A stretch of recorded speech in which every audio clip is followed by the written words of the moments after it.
Na cidade de Curitiba, Paraná, existe uma escola pública de ensino fundamental chamada Escola Municipal Santos Dumont que se tornou conhecida não apenas pela qualidade de seu ensino, mas por uma transformação extraordinária que aconteceu ao longo de 10 anos sob a direção de uma educadora cristã chamada professora Ana Paula. Quando ela assumiu a direção em 2014, a escola enfrentava problemas típicos de muitas instituições públicas: alto índice de evasão escolar, violência entre alunos, falta de recursos, e um ambiente onde tanto estudantes quanto professores pareciam ter perdido a esperança. Ana Paula poderia ter encarado o cargo simplesmente como mais um emprego público com estabilidade garantida, mas ela tomou uma decisão que mudaria não apenas sua carreira, mas a vida de centenas de famílias. Decidiu que veria sua posição não como uma simples função administrativa, mas como um chamado do reino de Deus para transformar vidas através da educação. Percebi que Deus não me colocou aqui por acidente, ela explica. Esta escola, estas crianças, estas famílias, tudo isso faz parte do propósito dele para minha vida. Em vez de apenas administrar problemas, Ana Paula começou a implementar uma visão que ia muito além dos indicadores educacionais tradicionais. Ela estabeleceu programas de mentoria para alunos em situação de risco, criou parcerias com organizações locais para oferecer capacitação profissional aos pais, desenvolveu projetos de arte e música que revelaram talentos escondidos em crianças que antes eram consideradas problemáticas, e transformou a escola em um centro comunitário que funcionava além do horário escolar. Cada decisão que Ana Paula tomava era filtrada através de uma pergunta simples: como isso pode contribuir para o reino de Deus? Quando precisava contratar novos professores, ela buscava não apenas competência técnica, mas pessoas que compartilhassem uma visão de educação como transformação humana. Quando enfrentava problemas disciplinares, em vez de apenas aplicar punições, ela buscava entender as causas subjacentes e trabalhar com as famílias para soluções integrais. Nunca foi um trabalho fácil. Houve momentos de frustração com a burocracia, desafios financeiros constantes, e resistência de alguns que preferiam o status quo. Mas Ana Paula mantinha uma perspectiva que transcendia os problemas imediatos. Quando você entende que está trabalhando para algo muito maior que você mesma, para um reino que é eterno, você encontra força para perseverar através de qualquer dificuldade, ela reflete. Hoje, a Escola Santos Dumont é considerada uma das melhores escolas públicas da região. Mas mais importante que os índices de aprovação são as histórias de transformação, ex-alunos que se tornaram professores e voltaram para servir na própria comunidade, famílias que saíram da extrema pobreza através dos programas de capacitação, jovens que descobriram talentos artísticos e hoje têm carreiras promissoras, e uma comunidade inteira que recuperou a esperança no poder da educação. A experiência de Ana Paula ilustra uma verdade fundamental sobre a vida cristã: quando entendemos e abraçamos nosso propósito dentro do reino de Deus, até mesmo as atividades mais comuns da vida se transformam em oportunidades extraordinárias de participar dos propósitos eternos de Deus no mundo. Para viver com o propósito do reino, precisamos primeiro entender o que Jesus quis dizer quando falou sobre o reino de Deus ou o reino dos céus. Este foi o tema central de seus ensinamentos e a mensagem que ele veio anunciar. O reino de Deus não é primariamente um lugar geográfico ou uma instituição política, mas a realidade de Deus governando como rei na vida das pessoas e através delas no mundo. Jesus ensinou que o reino de Deus tem uma natureza paradoxal: é já, mas ainda não. Já está presente sempre que a vontade de Deus é feita, sempre que seus valores são vividos, sempre que seu amor é demonstrado. Mas ainda não está plenamente realizado, aguardando sua consumação quando Cristo retornar e estabelecer nova criação onde a justiça habitará plenamente. Essa compreensão do reino transforma completamente nossa perspectiva sobre propósito de vida. Não estamos apenas tentando ter uma vida boa ou bem-sucedida pelos padrões humanos. Estamos participando da missão cósmica de Deus de restaurar toda a criação de acordo com seus propósitos originais. Estamos sendo embaixadores de um reino eterno, representando os valores e prioridades do Rei em um mundo que ainda não reconhece sua autoridade. Jesus demonstrou como é uma vida vivida com propósito do reino. Cada milagre que fez foi uma demonstração da realidade futura onde não haverá doença, fome ou morte. Cada parábola que contou revelou valores do reino que frequentemente contradiziam valores mundanos. Cada pessoa que ele tocou experimentou algo da dignidade e amor que caracterizam o governo de Deus. Uma das primeiras coisas que acontece quando começamos a viver com o propósito do reino é que nossos valores começam a mudar. Os valores que o mundo promove, sucesso material, poder, status, autopromoção, competição, são substituídos pelos valores que Jesus ensinou: humildade, serviço, justiça, misericórdia, sacrifício pelo bem dos outros. Nas bem-aventuranças, Jesus apresentou uma lista de valores do reino que parecem completamente invertidos pelos padrões mundanos. Os pobres de espírito, os que choram, os mansos, os que têm fome e sede de justiça, os misericordiosos, os limpos de coração, os pacificadores, os perseguidos por causa da justiça, todos estes são declarados bem-aventurados ou felizes no reino. Essa inversão de valores não é apenas teoria teológica, ela tem implicações práticas profundas para como vivemos. Significa que medimos sucesso não pela quantidade de riqueza que acumulamos, mas pelo impacto positivo que temos na vida dos outros. Significa que buscamos oportunidades de servir em vez de apenas oportunidades de ser servidos. Significa que priorizamos relacionamentos e caráter acima de conquistas e reconhecimento. Paulo exemplificou essa transformação de valores quando escreveu: "Mas o que para mim era ganho reputei-o perda por Cristo. E, na verdade, tenho também por perda todas as coisas, pela excelência do conhecimento de Cristo Jesus, meu Senhor."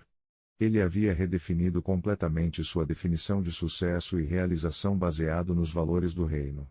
Cada cristão tem um papel único para desempenhar no reino de Deus. Assim como em um corpo humano cada membro tem uma função específica mas vital, no corpo de Cristo cada pessoa tem dons, talentos, experiências e oportunidades específicas que podem ser usadas para os propósitos do reino. Descobrir nosso papel único requer autoconhecimento guiado pelo Espírito Santo. Precisamos entender nossos dons espirituais, as capacidades especiais que Deus nos deu para servir seu povo. Precisamos reconhecer nossos talentos naturais, as habilidades que temos que podem ser dedicadas a propósitos do reino. Precisamos estar atentos às nossas paixões, às causas e necessidades que movem nosso coração de forma especial. Também precisamos considerar nossas experiências de vida, incluindo as difíceis. Deus frequentemente usa nossas próprias lutas e provações para nos preparar para ministrar a outros que enfrentam desafios similares. A mãe que perdeu um filho pode ter um ministério único com outras mães enlutadas. O empresário que passou por falência pode ajudar outros a navegar crises financeiras. O jovem que superou o vício pode ser usado para alcançar outros jovens em situação similar. Nossa posição na vida, seja como pai, profissional, estudante, aposentado, também faz parte de nosso chamado do reino. Deus nos coloca estrategicamente em situações onde podemos ter influência para seus propósitos. Não precisamos deixar nossa profissão para ter um ministério, nossa profissão pode ser nosso ministério quando é exercida com propósito do reino. Viver com propósito do reino envolve entender que toda a nossa vida, tempo, talentos, recursos, relacionamentos, oportunidades, são dados por Deus para serem usados em seu serviço. Não somos proprietários de nossas vidas, somos mordomos responsáveis por usar bem o que nos foi confiado. Essa perspectiva de mordomia transforma nossa abordagem ao trabalho. Em vez de trabalhar apenas para pagar contas ou acumular riqueza, vemos nosso trabalho como uma forma de participar da obra criativa de Deus no mundo, de servir ao próximo, e de usar nossos dons para sua glória. Isso não significa que todo trabalho deve ser explicitamente religioso, mas que todo trabalho pode ser feito com motivação e excelência que honram a Deus. A mordomia também se aplica aos nossos recursos financeiros. Em vez de gastar tudo em nós mesmos ou acumular apenas para segurança pessoal, consideramos como nossos recursos podem ser usados para avançar o reino. Isso pode incluir dar generosamente à igreja e a causas do reino, mas também pode significar usar nossos recursos para criar oportunidades para outros, apoiar empreendimentos que promovem justiça, ou viver de forma simples para que outros possam simplesmente viver. Nosso tempo também é um recurso que deve ser administrado com propósito do reino. Isso não significa que cada momento deve ser gasto em atividades explicitamente espirituais, mas que consideramos como nosso uso do tempo contribui para ou contradiz os propósitos de Deus. Inclui tempo para descanso e recreação, porque cuidar de nós mesmos nos capacita para melhor servir aos outros. Uma das características mais distintivas do reino de Deus é sua preocupação com justiça. O Deus da Bíblia é consistentemente descrito como aquele que se importa especialmente com os marginalizados, oprimidos e vulneráveis. Viver com o propósito do reino necessariamente envolve compartilhar essa preocupação e trabalhar por justiça em nossa esfera de influência. Justiça no contexto bíblico é mais do que apenas punir o mal, é garantir que todas as pessoas tenham acesso às oportunidades e recursos necessários para florescer como seres humanos criados à imagem de Deus. Isso inclui justiça econômica, racial, de gênero, e qualquer outra forma de injustiça que diminui a dignidade humana. Jesus demonstrou essa preocupação com justiça em seu ministério. Ele curou os doentes que não tinham acesso a cuidados médicos, alimentou os famintos, defendeu os marginalizados, e confrontou sistemas de poder que oprimiam os vulneráveis. Ele declarou que sua missão incluía anunciar boas novas aos pobres e proclamar libertação aos cativos. Para nós, trabalhar por justiça pode tomar muitas formas dependendo de nossa posição e circunstâncias. Pode ser votar conscientemente em candidatos que promovem políticas justas. Pode ser usar nossa posição profissional para garantir tratamento justo para todos. Pode ser apoiar organizações que trabalham com populações vulneráveis. Pode ser simplesmente tratar todas as pessoas com dignidade e respeito independentemente de sua posição social. Embora o reino de Deus seja mais amplo que apenas conversão individual, compartilhar o Evangelho continua sendo uma parte central de viver com o propósito do reino. Jesus comissionou seus seguidores a fazer discípulos de todas as nações, e essa permanece uma responsabilidade de todo cristão. Mas evangelismo no contexto do reino é mais do que apenas técnicas de persuasão ou apresentações verbais do Evangelho. É demonstrar a realidade do reino através de como vivemos, e então estar preparados para explicar a esperança que há em nós quando as pessoas perguntam. É mostrar às pessoas como a vida pode ser quando vivida sob o governo amoroso de Deus. O evangelismo mais eficaz frequentemente acontece através de relacionamentos autênticos onde as pessoas podem observar a diferença que Cristo faz em nossa vida ao longo do tempo. Quando vivemos com amor, integridade, esperança e propósito que transcende circunstâncias, isso naturalmente desperta curiosidade sobre a fonte dessa força. Ana Paula nunca fez pregações explícitas na escola pública onde trabalhava, mas sua vida de serviço sacrificial e sua visão transformadora levantaram questões sobre sua motivação. Quando as pessoas perguntavam sobre a fonte de sua paixão pela educação, ela tinha oportunidades naturais de compartilhar sobre sua fé e como ela moldava sua perspectiva sobre seu trabalho. Viver com o propósito do reino envolve não apenas nossa própria obediência a Cristo, mas também ajudar outros a descobrir e viver seu próprio chamado do reino. Jesus não apenas ministrou às multidões, ele investiu intensivamente em um pequeno grupo de discípulos que então continuaram sua obra. O discipulado é mais do que apenas ensino, é modelagem de vida. É compartilhar não apenas o que sabemos, mas como vivemos.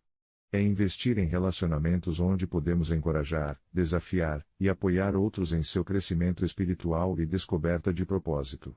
Cada cristão deveria estar envolvido em discipular alguns e ser discipulado por outros. Isso pode acontecer em contextos formais como grupos pequenos ou programas de mentoria, mas também pode acontecer através de relacionamentos naturais onde compartilhamos nossa jornada espiritual e aprendemos uns com os outros. O discipulado eficaz produz multiplicação. Pessoas que são bem discipuladas não apenas crescem espiritualmente, mas começam a discipular outros. Isso cria um crescimento exponencial do reino que vai muito além do que qualquer pessoa poderia alcançar sozinha. O reino de Deus é caracterizado por diversidade unificada. Pessoas de todas as raças, culturas, classes sociais e backgrounds se unem sob o governo de Cristo mantendo suas características únicas mas contribuindo para um propósito comum. Isso significa que viver com o propósito do reino requer trabalhar pela unidade cristã sem uniformidade. Diferentes igrejas e organizações cristãs podem ter ênfases diferentes, estilos diferentes, e até mesmo algumas diferenças teológicas menores, mas quando todas estão comprometidas com os propósitos do reino, elas podem colaborar efetivamente. Também significa que devemos valorizar e incluir pessoas que são diferentes de nós. O reino de Deus não é um clube homogêneo, mas uma família global que reflete a criatividade de Deus na diversidade humana. Quando trabalhamos intencionalmente para incluir vozes e perspectivas diversas, fortalecemos nossa capacidade de cumprir a missão do Reino. Uma das características mais importantes de viver com propósito do Reino é manter perspectiva eterna. Sabemos que nosso trabalho presente é significativo não apenas para esta vida, mas para a eternidade. Estamos construindo algo que durará além de nossa vida terrena. Jesus ensinou sobre acumular tesouros no céu, investir em coisas que têm valor eterno em vez de apenas temporal. Isso inclui relacionamentos, caráter, e obras de amor e justiça que refletem os valores eternos de Deus. Essa perspectiva eterna nos capacita a perseverar através de dificuldades e desapontamentos. Quando sabemos que estamos participando de algo muito maior que nós mesmos, podemos suportar frustrações temporárias porque entendemos que o resultado final está garantido pela fidelidade de Deus. Embora viver com propósito do reino seja um chamado sério, também é uma fonte de grande alegria. Há profunda satisfação em saber que nossa vida tem significado eterno, que estamos participando dos propósitos de Deus, e que nossa obra não é em vão. Jesus falou sobre a alegria do reino de várias formas. Ele comparou o reino a uma festa de casamento, a encontrar um tesouro escondido, a uma pérola de grande valor. Há algo fundamentalmente celebrativo sobre descobrir e viver nosso propósito em Deus. Essa alegria não depende de circunstâncias perfeitas ou sucesso constante. É a alegria profunda de estar alinhado com a vontade de Deus, de saber que nossa vida importa, e de ter esperança que transcende qualquer dificuldade temporária. Como Ana Paula descobriu em sua escola em Curitiba, viver com o propósito do reino não requer posição especial ou talentos extraordinários. Requer apenas um coração disposto a ser usado por Deus onde Ele nos colocou, com os recursos que Ele nos deu, para as pessoas que Ele trouxe à nossa vida. O convite para viver com o propósito do reino está aberto para todo cristão, em toda situação de vida. Estudantes podem viver com o propósito do reino em seus estudos e relacionamentos. Profissionais podem exercer suas carreiras como ministério. Pais podem criar filhos com consciência de reino. Aposentados podem usar sua experiência e tempo para causas do reino. A pergunta não é se somos chamados para viver com o propósito do reino, todo seguidor de Cristo é. A pergunta é como esse propósito se manifestará de forma única em nossa vida específica. É uma jornada de descoberta que dura a vida inteira, onde continuamente aprendemos mais sobre nós mesmos, sobre Deus, e sobre como Ele quer usar nossa vida para seus propósitos eternos. Quando abraçamos essa visão, descobrimos que até mesmo os aspectos mais mundanos de nossa vida podem se tornar sagrados. Não porque são especiais em si mesmos, mas porque estão sendo usados para propósitos que transcendem o comum e tocam o eterno. É isso que significa viver não apenas uma vida, mas uma vida com propósito do reino.